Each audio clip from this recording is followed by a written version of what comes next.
Bonjour à toutes et à tous. Au sommaire de cette édition, une position constante des États-Unis au sujet de la question du Sahara marocain. Washington a dit continuer à soutenir le processus onusien en vue d'une solution juste et durable aux différends de longue date au Maroc. Campagne de vaccination au Maroc, 100 000 personnes ont été vaccinées en une seule journée, un rythme accéléré mais efficace, car pour le moment, plus de 2 552 000 personnes ont été vaccinées dans tout le royaume. Et grâce aux mesures de protection en vigueur, le nombre de cas de contamination est en nette régression. Dans les dernières 24 heures, un total de 108 nouveaux cas d'infection et de 633 guérisons a été enregistré. Sport football, retour sur la qualification historique des Lions de l'Atlas, des Lionceaux de l'Atlas, l'équipe nationale des joueurs moins de 20 ans au quart de finale de la CAN après avoir battu la Tanzanie hier 3-0.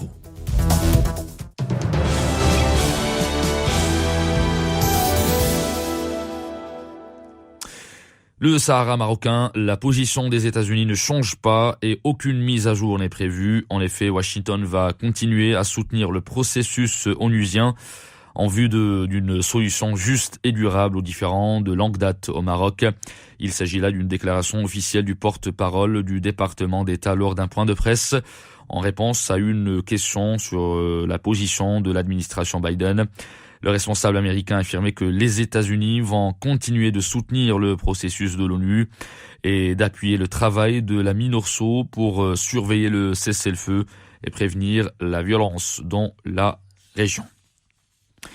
Campagne de vaccination au Maroc, elle se poursuit, toujours avec encore 100 000 personnes vaccinées rien que dans la journée d'hier. Un rythme accéléré mais efficace car pour le moment, plus de 2 552 000 personnes ont été vaccinées à ce jour. Le nombre des personnes ayant reçu la deuxième dose du vaccin a atteint 23 667. Et grâce aux mesures sanitaires ou mesures de protection en vigueur, le nombre des cas de contamination est en nette régression. Dans les dernières 24 heures, un total de 108 nouveaux cas d'infection et de 633 guérisons a été enregistré. Côté décès, en revanche, 5 personnes ont été emportées par le virus. Le nombre total des décès est passé à 8 559.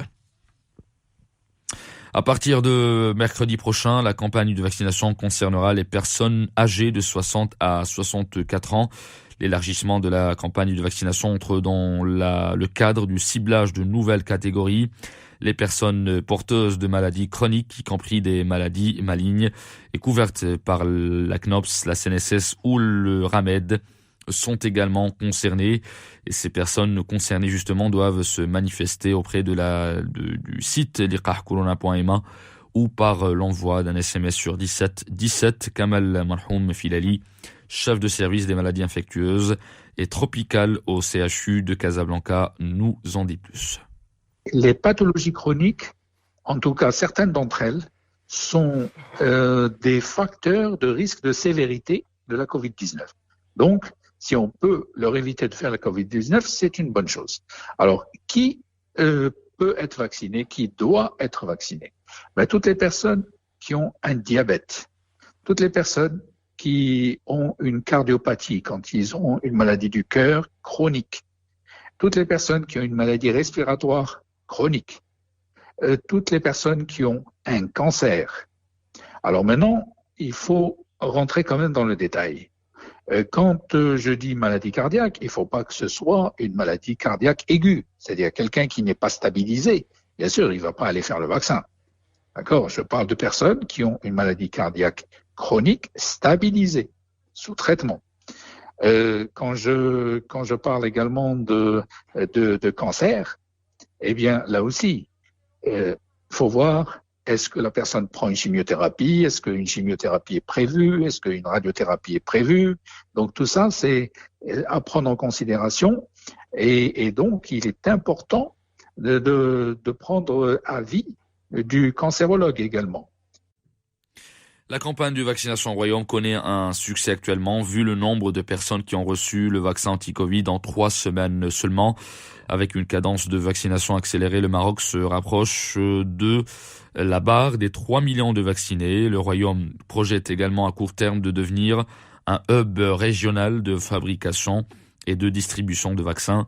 En effet, plusieurs projets sont en cours d'étude. La semaine dernière, l'Union européenne s'est dite prête à participer au financement d'une unité de production de vaccins au Maroc dédiée, qui sera donc dédiée principalement à l'Afrique. On écoute à ce propos Mohamed Lahababi, président de la Confédération des syndicats des pharmaciens au Maroc. Ce qu'il faut savoir, c'est que le Maroc était parmi les premiers signataires de conventions avec des sociétés chinoises pour justement délocaliser la fabrication du vaccin anti-Covid au Maroc, et c'était au début de cette pandémie, même avant que ce vaccin ne voit le jour.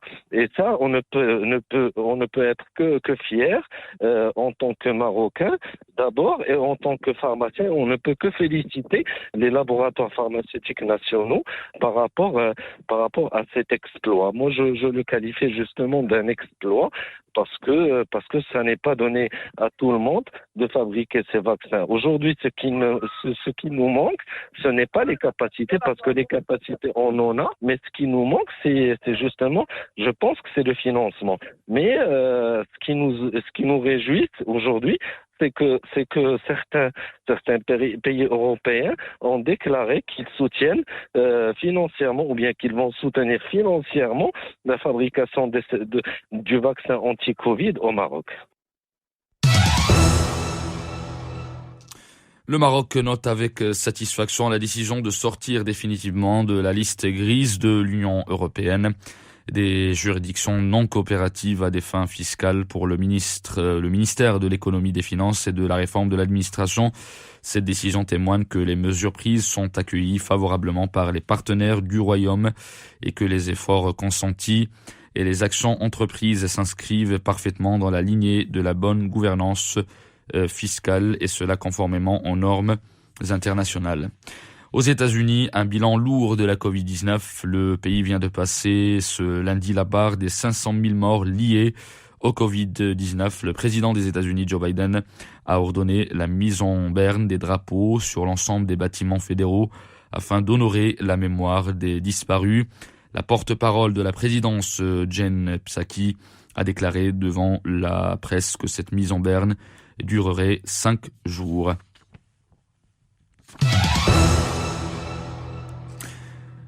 Retour à l'actualité nationale et direction la région du Souss pour évaluer l'impact des dernières pluies, et c'est avec le directeur régional de l'Office national du Conseil agricole, Abdelali Bouta. On l'écoute. Les dernières pluies, elle a eu un impact très positif sur les différentes cultures et le couvert général végétal en général. Elle avait un impact positif sur la forêt, sur les parcours et aussi sur l'arboriculture fruitière, et principalement sur les cultures de printemps dans la région. Parmi les impacts positifs aussi, la remontée des eaux au niveau des puits grâce à la remontée de la nappe phréatique, et aussi l'amélioration de la retenue des différents barrages de la région. Surtout qu'actuellement, nous sommes à 34% de la capacité des différents barrages qui existent au niveau de la région de Souss-Massa. Sport football, la sélection nationale des U20 de football a assuré sa qualification pour les quarts de finale de la Coupe d'Afrique des Nations en battant son homologue tanzanienne hier sur le score de 3-0 en match comptant pour la 3e et dernière journée du groupe C de ce championnat disputé à Nouakchott en Mauritanie. Les buts de la rencontre ont été l'œuvre de Mehdi Moubarik, Mohamed Amin Sahel et Ayoub Mouloua. On écoute Zakaria Aboub, entraîneur des U20, suite à la qualification de ses poulains au prochain tour de la plus prestigieuse compétition africaine de football. الجوار ديالي قدموا مقابله في المستوى الكبير.